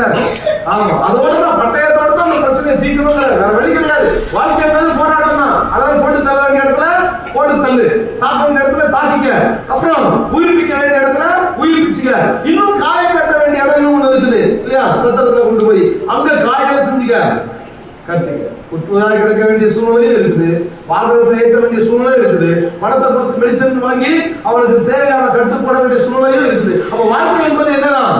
போராட்டம் தான். போராட்டம் தெரிஞ்சு நீ அதை செயல்படுகிறாய் என்று சொன்னால், இன்றைக்கு கர்த்தருடைய ஆவியானவர் நம்மை கூப்பிட்டு சொல்கிற காரியம் என்ன? அனுபவம். கிறிஸ்தவத்துக்குள்ள என்ன இருக்கணும்? நமக்கு அனுபவம். அனுபவம்ங்கிறது என்னன்னா ஒரு எக்ஸ்பீரியன்ஸ் இல்லையா? நம்ம எல்லாரும் ஆண்டவருக்குள்ள பிதா குமாரன் பரிசுத்த ஆவியின் நாமத்தினால ஞானஸ்நானம் எடுத்திருக்கோம். எத்தனை பேருக்கு அந்த அனுபவம் இருக்குது? ஆமென் சொல்லுங்க. சோத்திரம், அல்லேலூயா. நிறைய பேருக்கு அந்த ஞானஸ்நானம் எடுக்காம இருக்கிறாங்க, இந்த அனுபவத்துக்குள்ள வராம இருக்கிறாங்க. அவங்க சிஎஸ்ஐல இருப்பாங்க இல்லையா, ஆர்சில இருப்பாங்க. சிஎஸ்ஐ காரங்களுக்கு என்ன கிடையாது? தண்ணீர்ல முழுகி ஞானஸ்நானம் கிடையாது, அவங்க தண்ணீர்ல தெளிச்சு ஞானஸ்நானம் கொடுப்பாங்க. நான் சிஎஸ்ஐ, அதனால தைரியமா சொல்றேன். எங்களுக்கு எல்லாம் என்ன கிடையாது? ஞானஸ்நானம் கிடையாது. ஞானஸ்நானம் ஒன்று அப்படின்னா அதுக்கு முன்னாடி திடப்படுத்தல் கொடுப்பாங்க. அந்த திடப்படுத்தலுக்கு பின்பு ஞானஸ்நானம். அந்த ஞானஸ்நானத்துல என்ன செய்வாரு, கொஞ்சம் தண்ணி எடுத்து தொளிச்சு கொடுப்பாரு. இப்போ கிட்டத்தட்ட ஒரு 20-25 வருஷம் இருக்கும், மாறிடுச்சு. நம்மளே தொட்டி கட்டிடுவோம். இனிமேல் என்ன செய்வோம், அங்க போய் ஞானஸ்நானம் எடுக்கிறோம். எல்லாம் ஞானஸ்தானத்துக்கு அவங்க முங்குறதுக்காக அங்க போறோம். நம்மளே முழுகி ஞானஸ்தானம் செய்வோம் கொடுத்துருவோம்னு சொல்லி இப்போ மாத்திட்டாங்க. எல்லாம் நிறைய சர்ச்சஸ்லாம் மாத்திட்டாங்க. CSI மெயின் லைன் சர்ச்சஸ்ல நிறைய சர்ச்சஸ்ல மாத்திட்டாங்க. அப்ப நான் என்ன சொல்றேன்னா, முதல் அனுபவமே ஒருவன் ஜலத்தினாலும் ஆவினாலும் பரவாவிட்டால் தேவனுடைய ராஜ்யத்தில் பிரவேசிக்க மாட்டான். இரண்டாவது ஆர் என்னன்னா, இன்னைக்கு ரெவீஷ் தேவனுடைய பிள்ளைகளாகிய நீங்கள் இந்த அனுபவத்தின் ஊடாய் கடந்து வரவில்லை என்று சொன்னால் தேவனுடைய ஆசீர்வாதங்களை பெற முடியாது. அப்ப இந்த அனுபவம் கண்டிப்பா வேணும். உடனே கேள்வி கேட்பாங்க, கல்லன் ஞானஸ்நானம் எடுத்தான், அவன் பரவதுக்கு போல இன்றைக்கு என்னோடு கூட பரதேசம் இருப்பாயாக அப்படின்னு ஆண்டவர் சொன்னாரு. உடனே அங்க போயிட்டானே, அவன் ஞானஸ்நானம் எடுத்தான் அப்படின்னு கேட்கிறாங்க. இப்ப நீங்களும் கல்லனா, நீங்களும் கல்லியா அப்படி கேட்டா உடனே என்ன செய்யும், கோபம் பொத்துட்டு வருது இல்ல. நம்ம அவரை அதற்கு மாத்திரம் என்ன செய்யணும், ஒப்புமை கொடுக்கணும். கல்லனை ஞானஸ்நானம் எடுத்தான், அப்ப நீ கல்லின்னு பேசணும்னா ஏத்துக்க முடியாது. கல்லனே அப்படின்னு பேசிட்டா ஏத்துக்க முடியாது. அப்ப சில நேரங்கள்ல நம்முடைய சுயம் கிறிஸ்துவோடு கூட சிலுவையிலே அறையப்படுவதற்கு ஒப்பு கொடுக்காததுனாலதான் இந்த பிரச்சனை. அப்ப இந்த அனுபவங்கிறது என்ன அனுபவம்னா, ஒருவன் ஞானஸ்நானம் எடுத்தா அவன் கிறிஸ்துவோடு கூட சிலுவையிலே சொல்லுங்களேன் அறையப்பட்டிருக்கிறான். அறையப்பட்டிருக்கிறான் செஞ்சுச்சு, கையடிச்சுட்டாங்க, சிலுவையில அரைஞ்சிட்டாங்க. ஓங்கி யாராவது அடிக்க முடியுமா? அந்த கையை வருமா? ஆணி வச்சு அடிச்சிட்டாங்களே, வருமா? வராது. வருமாங்க? வராது. இந்த காலையும் என்ன செய்தாங்க, ஆணி வச்சு இறுக்கி அடிச்சிட்டாங்க. சிலுவையோட அடிக்கப்பட்டாச்சு. கிறிஸ்துவோட சிலுவையில் அடிக்கப்பட்டனா இந்த காலை யாராவது பிடிக்குமா? அந்த காலை எங்கேயாவது போகக்கூடாத இடத்துக்கு போகுமா? ஏன் உங்களுக்கு யார்கிட்ட சொல்லி சினிமாவுக்கு போகுமா? போவா. தியேட்டருக்கு போகுமா? போவா. சாராய கடைக்கு போகுமா? போவா. அப்போ சிலுவையில் அறையப்பட்டால் நீ போகக்கூடாத இடங்களுக்கு போகாதபடிக்கு இது உன்னை தடுக்கிறது. இன்னும் மேல ஏன் சார் இப்பெல்லாம் சினிமாக்கெல்லாம் போறதே கிடையாதுங்க, நாங்க வீட்டிலே இருந்துட்டு எல்லாத்தையும் பார்த்துக்கோம். அதுல சின்ன மொபைல தட்டினா போதும், புது படமா வந்துருது. ராத்திரி எல்லாம் என்ன செய்யுது, பெருவிரல் பாவம். பெருவிரல் பாவம், இதுக்கு என்ன பேரு? பெருவிரல் பாவம். இந்த 2 பெருவிரலும் செய்யும், ராத்திரிலாம் பாவம் செய்யும். இந்த 2 பெருவிரலும் பாவம் செய்யும். இந்த பெருவிரல் பாவம்னா அதுக்கு மேல பரிதாபப்படுறதுக்கு சொல்லல, அது நம்முடைய வாழ்க்கைய ஒரு அதால பாதாளத்துக்குள்ள கொண்டு போய் தள்ளிடுது. அப்ப என்னன்னா, நம்முடைய வாழ்க்கையை நாம என்ன செய்யறது இல்ல, அனுபவம் அப்படின்னா ஆண்டவரோடு கூட நம்முடைய வாழ்க்கையை சிலுவையில் அறையப்படுவதற்கு நாம ஒப்பு கொடுக்கல. அதனாலதான் இயேசு கிறிஸ்து அந்த கல்வாரி சிலுவையில் இருக்கும் போது அவருடைய விழாவிலே அவர் என்ன செய்தார்கள், குத்தினார்கள். விழாவில யார் குத்துறாங்க? உள்ள ஏராளமான மறைவு உள்ள ஆமா, நம்ம வெளியில அழகா இருக்கணும், ஒண்ணுமே தெரிய மாட்டேங்குது. இவ்வளோ உள்ளுக்குள்ள என்ன நினைச்சிருக்கோன்னு யாருக்கா தெரியுதா? பார்க்கும்போது தெரிவிக்கிற மாதிரி, ஐயோ தேவ பிரசன்னத்தில் உட்கார்ந்துக்கிற மாதிரி உள்ள நினைக்கிற அந்த நினைவுகள் யாருக்கா தெரியுமா? தெரியாது. அதனாலதான் ஆண்டவர் அவருடைய விழாவில குத்தும் போது ஒண்ணுமே சொல்லவே இல்லை. கன்னத்துல அடிக்கும்போது மட்டும் கேட்டாரு, இது ஏன் அடித்தாயின்னு கேட்டார். ஒரே இடத்துல கேட்டாரா, இது ஏன் அடித்தாய் அப்படின்னு கேட்டார். காரி துப்புறாங்க கேட்கல, வாயில அடிச்சாங்க கேட்கல, ஆணி அடிச்சாங்க கேட்கல. காட்டி கொடுக்கும் போதும் ஒருத்தர் காட்டி கொடுத்தான், அவனுக்கு காட்டி கொடுத்தது கேட்டாரு, முத்தத்தினாலேயே என்னை காட்டி கொடுத்தாரு. மழையா கையை பிடிச்சி கை கொடுத்துருக்கலாம்ல, இல்லைன்னா கையை பிடிச்சி சொல்லிருக்கலாம்ல. முத்தங்கிறது எவ்வளவு பெரிய பரிசுத்தமானது. பரிசுத்த முத்தத்துடைய வார்த்தைகள் வேற நிருபத்தில் எழுதப்பட்டிருக்கு. வேற ஏதாவது ஒண்ணு முத்தம் வருது, எதை காட்டி கொடுக்குறதுக்கா முத்தம்? முத்தம்னா என்னது? அன்பை வெளிப்படுத்துறது. நீ அசிங்கப்படுத்திக்கப்பான்னு கேட்கிறாரு. யாரை பார்த்து? நம்ம ஜீவதாசன் பத்தி கேட்கிறாரு. நீ முத்தத்தினாலயா? அப்போ இன்னும் நிறைய ஆப்ஷன்ஸ் இருக்கு காட்டி கொடுக்குறது. ஏதாவது ஒண்ணு நீ செஞ்சிருக்கலாம்ல, ஆனா நீ என்ன செஞ்சிட்ட? அப்போ சில நேரங்களில் தேவனுடைய சித்தத்தை புரிந்து கொள்ளாமல், நம்முடைய பொறுப்புணர்வு என்னங்கிறத நம்ம புரிந்து கொள்ளாமல் செயல்படுகிறதுனாலதான் இன்றைக்கு அதை தேவன் நம்மிடத்துல எதிர்பார்க்கிறார். நல்ல கவனிங்க, அவர்கள் ஆரோக்கியமான உபதேசத்தை பொறுக்க மனதில்லாமல் செவித்திணை உள்ளவர்களாகி தங்கள் சுய இச்சைக்கு ஏற்ற போதகத்தை தங்களுக்கு திரளாய் சேர்த்துக் கொண்டு. இப்ப கடைசி வார்த்தை பாருங்க, சுய இச்சைக்கு ஏற்ற போதகத்தை தங்களுக்கு திரளாய் சேர்த்துக் கொண்டு. இன்னைக்கு நிறைய வந்துருச்சு சுய இச்சைக்கேற்ற போதகம் அப்படின்னா தங்களுக்கு ஏற்ற மாதிரி பிரசங்கம் பண்ணக்கூடிய ஆட்கள் நிறைய. ஸ்டேஜ்ங்கிறது பெர்ஃபார்மன்ஸ் பண்றதுக்காக அல்ல. ஆமென் சொல்லுங்க. அல்லது ஸ்டேஜ்ங்கிறது ஒரு பிரசன்டேஷன் கொடுக்கிறதுக்காக அல்ல, தேவனுடைய பிரசன்னத்தை வாழ்க்கிறதுக்காக. ஹalleluya. நிறைய பேர் ஸ்டேஜ் எப்படி பயன்படுத்துறாங்க? பெர்ஃபார்மன்ஸ். உடனே ஒரு லைட்டை போடு, அந்த பக்கம் லைட்டை போடு, அப்படியே ஒரு பயங்கரமான தோற்றத்தை உண்டாக்கு, அதுல விதவிதமான லைட்டை போட்டு விட்டு ஸ்டேஜ்ல அப்படியே ஒரு பேக்ரவுண்டை கொடுத்துட்டு, அதுதான் எல்லாமே என்ன நினைக்கிறாங்கன்னா ஸ்டேஜ் ஒரு பிரசன்ஸ் உள்ள இடமா மாத்தாம ஸ்டேஜ் எப்படி மாத்திட்டாங்க? பெர்ஃபார்மன்ஸ் ஸ்டேஜா மாத்திட்டாங்க. அதனாலதான் கர்த்தர் அதுல என்ன செய்யறது இல்ல, விரும்புறது இல்லை. அதே மாதிரி எப்படிப்பட்ட போதகம்னா தங்கள் சுய இச்சைக்கேற்ற போதகம். சுய இச்சைக்கேற்ற போதகம்னா இன்னைக்கு நிறைய போதகம் வந்துருச்சு. Prosperity, grace. எங்க வீக்கேவர்ல இருந்து இங்க வராங்க, அதுக்கு அடுத்த வேலை சாப்பாட்டுக்கு வழி இல்லை. என்னப்பா வேலை பார்க்கறேன்னு கேட்டா ஆட்டோ ஓட்டுறேன் சார் அப்படிங்கிறான். எவ்வளவு ஓட்டுக்கலாம்? ஒரு நாளைக்கு எவ்வளவு வரும்? ஒரு நாளைக்கு 150 ரூபா வரும் சார். டீசல் எல்லாம் போக வைக்க 150 ரூபா நிற்கும். சரி, 150 ரூபா நிக்குது. நீ இதுக்காக ஆட்டோவை இங்கிருந்து திருநெல்வேலிக்கு கூட்டு போறியா? 500 ரூபா டீசல் ஆகாதாப்பா? என்ன செய்ய? 600 ரூபா வரைக்கும் ஆகணும். அப்ப நீ வாரம் ஃபுல்லா சம்பாதிச்ச 6 நாள்ல சம்பாதிச்சதெல்லாம் என்ன செஞ்ச? டீசலை போட்டுட்டு எங்க போற? சரி, எத்தனை வருஷமா போயிட்டு இருக்க? ஒரு 15 வருஷமா போயிட்டு இருக்கேன். 15 வருஷமா உன் ஆட்டோ ஓட்டுற இந்த சூழல்ல இருந்து எங்க போற? செழிப்பு உபதேசத்தை கேட்க, ப்ராஸ்பரிட்டி, கிரேஸ் பிரசங்கத்தை கேட்க போற. சரி, ஆட்டோ வித்துட்டு ஏதாவது காரம் வாங்கிருக்கலாம்ல, ஆசீர்வதிக்கப்பட்ட அப்படின்னு. எங்க சார்? டியூ கட்டவே வக்கு இல்லை இவனுக்கு. ப்ராஸ்பரிட்டிக்கு போறவனுக்கு என்ன கட்ட வக்கு இல்லை? டியூ கட்டவே வக்கு இல்லை. 150 ரூபா அந்த மீதி வர்றத வாரம் வாரம் ஒரு 100 ரூபாய் எடுத்து வச்சா 60 ரூபாய் பெட்ரோல் வாரத்துக்கு போயிருதா? மீதி எவ்வளவுதான் இருக்குது? 300 ரூபா. இந்த 300 ரூபா வச்சு வீட்டம்மாவுக்கிட்ட அடி வாங்காதான் மிச்சம். அப்போ நீ ப்ராஸ்பரிட்டி தேடி அவ்வளவு தூரம் போறிய, பக்கத்துல தான் நமக்கு சர்ச் இருக்குது, சர்ச் ஆஃப் காட். வர வேண்டியதானே?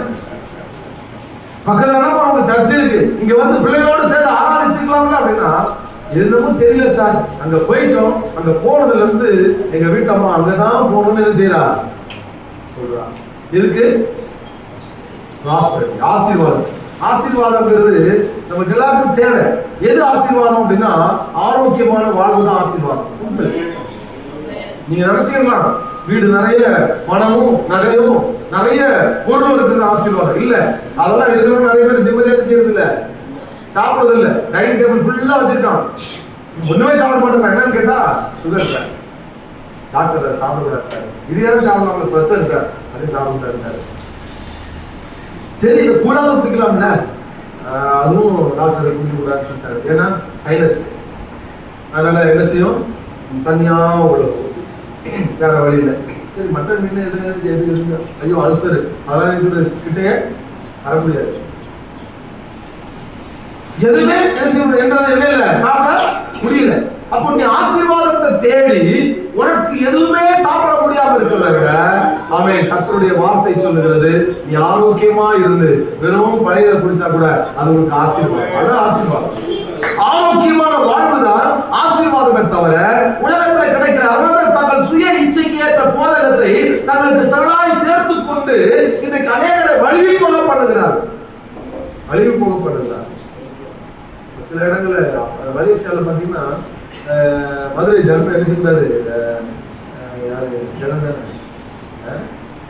வரக்கூடாதுன்னு சொல்லிட்டாங்க. மலேசியாவில் யாரும் உள்ள ஏற்றுக்கிறாதீங்க அப்படின்னு சொல்லிட்டு தடை போட்டாங்க. ஏன்னா அவர் சினிமா பாட்டு பாடுறாரு ஸ்டேஜில். சினிமா பாட்டு பாடுறாரு, சினிமா பாட்டு சாதாரணமாக பிரசங்கத்திலே பாடுறாரு.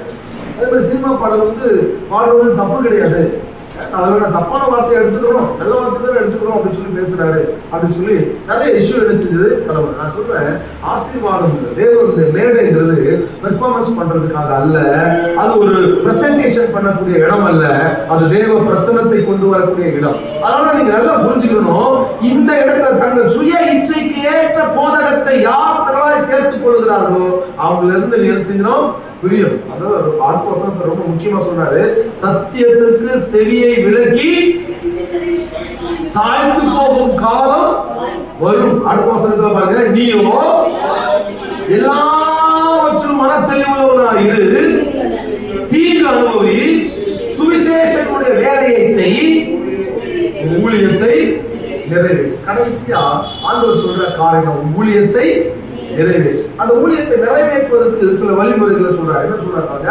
சத்தியத்திற்கு செவியை விலக்கி கட்டுக்கதைகளுக்கு சாய்ந்து போகும் காலம் வரும். அப்படின்னா சாய்ந்து போகாமல் நீயோ எல்லாவற்றிலும் மன தெளிவுள்ளவனாய் இரு. மன தெளிவுள்ளவனாய் இரு. 1. தீங்கு அனுபவி. 2. சுவிசேஷங்களுடைய வேலையை செய். 3. 4. உன்னுடைய ஊழியத்தை நிறைவேற்று. அப்போ 4 உன்னுடைய ஊழியத்தை நிறைவேற்று அப்படின்னு அந்த வார்த்தை சொல்லி இருக்கிறதுனால, அப்ப 4வது கர்த்தர் நமக்கு ஒரு 6 என்ன செய்வாரு? நீங்களே செய்யாம உங்க ஊழியத்தை நீங்க நிறைவேற்று அப்படின்னு சொல்லி இருக்கிறதுனால, உங்களுக்கு கொடுக்கப்பட்ட பொறுப்பை நீங்க சரியா செஞ்சீங்கன்னா 4வது 6க்கு நான் வைக்கிற பேரு ரிவார்ட். ஆமென். அல்லேலூயா, அல்லேலூயா. ரிவார்ட். அப்ப முதல்ல ரெஸ்பான்சிபிலிட்டி நமக்குள்ள வரும்போது, ஒரு பொறுப்பு நமக்குள்ள வரும்போது நமக்குள்ள என்ன வரும்? ரெமினிஷ், அதாவது அனுபவம் வந்துடும். அந்த அனுபவம் நமக்குள்ள வந்துருச்சுன்னா நம்ம சும்மா இருக்க மாட்டோம். கடவுளுக்காக, கர்த்தருக்காக எதையாவது ஒன்றை செய்ய நம்முடைய மனம் என்ன செய்யும்? அதுல ஈடுபடும். அப்படி நீங்க செய்ய ஆரம்பிச்சிட்டீங்கன்னா உங்களுக்காக பரலோகத்துல தேவன் ஒரு ரிவார்டு வச்சிருக்கிறார். ஆமென். அல்லேலூயா. வசனம் அழகா சொல்ற 6வது வசனம், ஏனென்றால் நான் இப்பொழுதே வானவழியாக வாக்கப்பட்டு போகிறேன். நான் தேகத்தை விட்டு பிரியும் காலம் வந்தது. நல்ல போராட்டத்தை போராடினேன், ஓட்டத்தை முடித்தேன், விசுவாசத்தை காத்துக்கொண்டேன். 8வது வசனம், இது முதல் நீதியின் கிரீடம் எனக்காக வைக்கப்பட்டிருக்கிறது. நீதி உள்ள நியாயாதிபதியாக கர்த்தர் நாளிலே அதை எனக்கு தருவார். எனக்கு மாத்திரமல்ல, என் பிள்ளைகளுக்கும் அப்படியே சேர்த்து சொல்லிக்கிறீங்க, உங்க வீட்டுக்காரருக்கும், உங்க மனைவிக்கும், அடுத்து உங்களுடைய பெற்றோருக்கும் சேர்த்து கர்த்தர் கொடுப்பார். அதாவது அவருடைய பிரசன்னமாகுதலை விரும்பும் யாவருக்கும் அதை தருவார். இந்த ஆலயத்துல நீங்கள் ஒவ்வொரு வாரமும் தவறாமல் இங்க வந்து ஆராதிக்கிறீங்கன்னா உங்களுடைய ரிவார்டு உங்களுக்கு கண்டிப்பா கிடைக்கும். ஆமென். உங்களுடைய ஆசீர்வாதம் உங்களுக்கு கிடைக்கும். இந்த வெள்ளாடு மாதிரி அங்க கொஞ்சம் இங்க கொஞ்சம் மேலோட்டமா மேய்ச்சிட்டு போனீங்கன்னா அப்புறம் ராத்திரி வரும்போது உள்ள படுத்துட்டு சும்மா செய்ய முடியாது, இருக்க முடியாது. அந்த ஆடு கண்ட இடத்துல மேய்ஞ்சிட்டு உள்ள போய் ராத்திரி எல்லாம் பாத்தீங்கன்னா அப்படியே குலுங்கி குலுங்கி என்ன செய்யும்? அவங்களுக்கு அப்படி கத்தும்போது உள்ள இருந்து என்ன செய்யும்? உருண்டையா அதனுடைய விஷ பூண்டுகள்லாம் வெளியே வரும். அதெல்லாம் வெளியே கக்கிட்டு அதுக்கு பிறகு அப்பதான் வெளியே கக்கிற வரைக்கும் அதுக்கு பிரச்சனை இல்லை. கக்கிருச்சுன்னா பிரச்சனை இல்லை. கக்கலன்னா அதுக்குள்ள என்ன அது வயிறு வீங்கி செத்து போயிடும். ஆடு, நம்ம எல்லாம் ஆடு, கர்த்தருடைய பிள்ளைகள். சிலது மாடு இருக்குது, அது என்ன திரும்ப செய்யும்? உள்ள எல்லாத்தையும் வாங்கி வச்சுக்கிட்டு படுத்துக்கிட்டு சாவகாசமா உள்ள இருந்து அதுக்கு எடுத்து என்ன செய்யும்? உள்ள அசை போடும். அப்ப அதுக்கு பிறகுதான் மெல்லும். ஏன்னா போற இடத்துல நல்லா மேய்ஞ்சிட்டு வயிறு விட்டா வந்துடும். அதுக்கு ராத்திரி உட்காந்துக்கிட்டு அது வேற என்ன வேலையா வெட்டியா உட்காந்துட்டு கொஞ்சம் கொஞ்சமா அந்த பாட்டிமா பாக்கு வச்சு எத்தனை பாக்கு போடுற மாதிரி சொக்கு தட்டி இருக்கும்ல, அது மாதிரி அது வாயில போட்டு அரைச்சிக்கிட்டே இருக்கும். அப்படி அரைக்கும் போது ஏதாவது ஒரு விஷம் உண்டு, கொஞ்சம் கசப்பு தன்மை கொடுத்துச்சுன்னா அதை நாக்கால விஷயம் வெளியே தள்ளிடும். ஒன்று ஆடாயிரு இல்ல மாடத்து. ஆண்டவர் உன்னை கொடுத்த அந்த கிருபைய உள்ள வாங்கிக்கிட்டு அதுக்கு ஆண்டவர் எதிர்பார்க்கிற அந்த பொறுப்போடு செயல்படணும். ஆமென். ஆடா இருந்தாலும் மாடா இருந்தாலும் பால் குடிக்க வேண்டியது அந்த மந்தைக்கு, அந்த மெய்ப்பனுக்கு தான். அதைத்தான் சொல்ற வர இன்னைக்கு தேவன் நமக்குள்ள எதிர்பார்க்கக்கூடிய காரியம் இது முதல் நீதியின் கிரீடம் உங்களுக்காக வைக்கப்பட்டிருக்கு.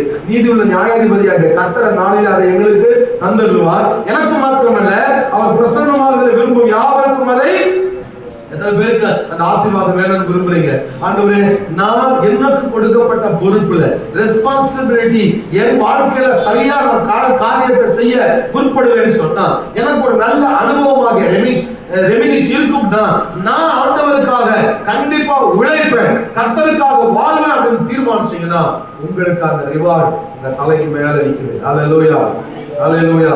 சோதனைகள் வரும், வேதனைகள் வரும், கஷ்டங்கள் வரும். யாக்கோபு நிருபம் 1வது அதிகாரம் 12ஆம் வசனம் சொல்லுது, சோதனை சகிக்கிற மனுஷன் பாருங்க. உலகத்துல யாரெல்லாம் பாக்கியவான்கள் அப்படின்னா, நல்ல சாப்பிடுறவங்க பாக்கியவான்கள், நல்ல வசதியோடு இருக்கிறவங்க பாக்கியவான்கள், அவன் கார்ல போறவங்க பாக்கியவான்கள், கட்டலுக்கு மேல கட்டல கால் போட்டுப்படுக்கிறவங்க பாக்கியவான்கள், வீடு மாடிக்கு மேல மாடி கட்டுறவங்க பாக்கியவான்கள். உலகத்துல பாக்கியவான்கள் அடிச்சா நிறைய லிஸ்ட், நிறைய பேரை சொல்லலாம். ஆனா ஆவிக்குரிய வாழ்க்கையில சோதனையை சகிக்கிற உங்களை பாக்கியவான்கள் வேதம் சொல்லுது. அல்லேலூயா. உலகத்துல 1000 பாக்கியவான்கள் இருக்காங்க. கார்ல போறவங்க பாக்கியவான்கள், நகையா பணமா சேர்க்கிறவங்க பாக்கியவான்கள் இருந்துட்டு மாட்டோம். ஆனா என் வேதம் சொல்லுகிறது, சோதனையை ஹல்லேலூயா. இத மாதிரி ஒரு சத்தியத்தை கர்த்தர் நம்மிடத்தில் எதிர்பார்க்கிறார். அவர் உத்தமன் என்று விளங்கிற பின்பு கர்த்தர் நம்மிடத்தில் அன்பு கூறுகிறவனுக்கு வாக்குத்தத்தம் பண்ணின ஜீவ கிரீடத்தை, அந்த ரிவார்டை அவனுக்கு கொடுப்பார். அதனால சோதனையே வரக்கூடாது, கஷ்டமே வரக்கூடாது. கர்த்தர் எல்லாத்தையும், நீ பாவம் செய்ய போற அப்படின்னா அந்த பாவத்துக்கு முன்னாடியே செய்ய போற பாவத்துக்கும் சேர்த்து அவர் சிலுவையில மரிச்சிட்டார்னு சொல்ற உபதேசம் வருகிற இந்த காலகட்டத்துல நான் சொல்லுகிறேன், அவ்வப்போது உங்களை சுத்திகரித்துக் கொண்டு நீங்கள் சோதிக்கப்படுகிற பொழுது பொன்னாக விளங்குவதற்கு, கர்த்தர் உங்களுக்கு வாக்குத்தத்தம் பண்ணின அந்த கிரீடத்தை பெறுவதற்கு உங்களால் ஆன மட்டும் கர்த்தருக்காக நீங்கள் சகிக்க, கர்த்தருக்காக நீங்கள் எல்லாவற்றிலும், அதான் சொல்றேன், உங்களுடைய பொறுப்பும் அனுபவமே உங்களுக்கு கிரீடத்தை கொண்டு வரும். இது இல்லாத நீங்க எந்த குறுக்கு வழியில போனாலும் உங்களோட ஆசீர்வாதத்தை பெற முடியாது. இன்றைக்கு கர்த்தர் ஏதோ ஒரு காரியத்தை உங்களை கொண்டு எதிர்பார்க்கிறார். தலையை தாழ்த்தும், கண்களை மூடும், அவருடைய சமூகத்துல நல்ல பாரத்தோடு கூட ஒரே ஒரு காரியம் மட்டும் தான் தேவன் எதிர்பார்க்கிற அந்த எதிர்பார்ப்பு. சின்ன விஷயமா இருக்கலாம், பெரிய விஷயமா இருக்கலாம். நான் சொல்றேன், ஒரு பெருசா அப்போஸ்தலரை போல நீங்க தீங்கு அனுபவி சுவிசேஷத்துடைய வேலையை செய்யணும். குடும்பத்தை விட்டுட்டு, வீட்டை விட்டுட்டு, பிள்ளைகளை விட்டுட்டு, பைபிளை தூக்கிட்டு போக சொல்ல. நான் சொல்றேன், ஒரு சின்ன விஷயம் கர்த்தர் பிரியப்படுற மாதிரி செஞ்சாலே, ஆமென்.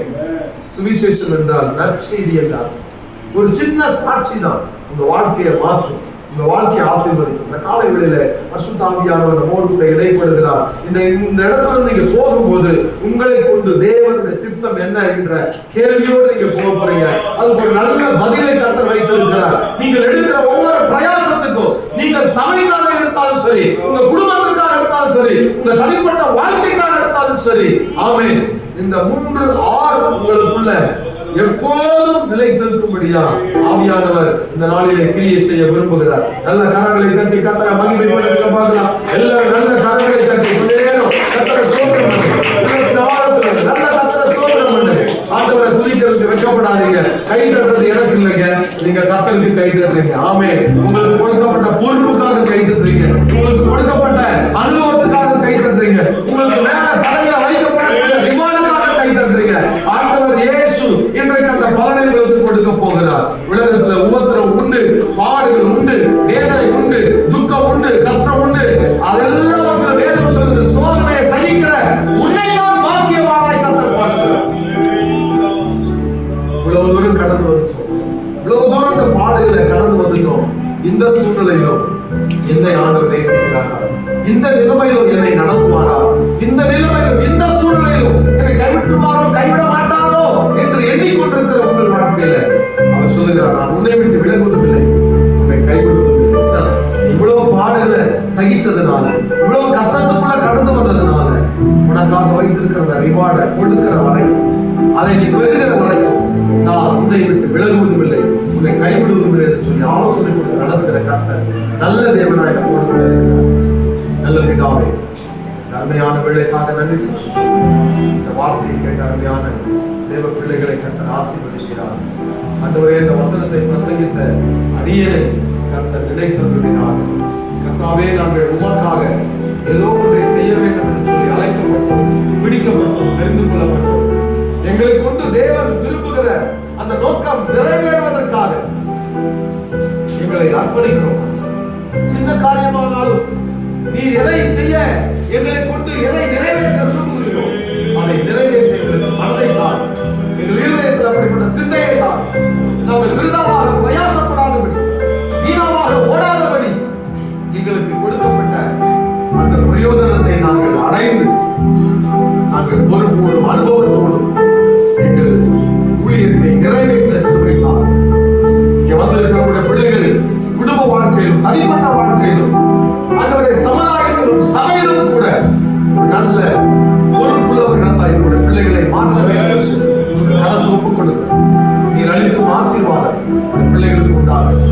அன்பின் கருத்து ஒப்புக் கொடுக்கிறோம். இந்த ஸ்தலத்தில் ஊழியர் செய்கிற அன்பு போதகருக்காக, அவருடைய துணைவியாருக்காக, அருமையான பிள்ளைகளுக்காக, குடும்பத்தின் மேல் கர்த்தர் ஆளுகை செய்யக்கூடிய பிள்ளைகளை நடத்தும்படி, இதிலும் பெரிதானவர்களை பிள்ளைகள் காணத்தக்கதாக ஒரு மாபெரும் அறுவடை இந்த சபை காணத்தக்கதாக, இவர்களுடைய சாட்சியின் மூலமாய் இந்த சபை இன்னும் ஆசீர்வதிக்கப்படும்படியாய் 4 நாளை நாங்கள் வாழ்த்து ஆசீர்வதிக்கிறோம்.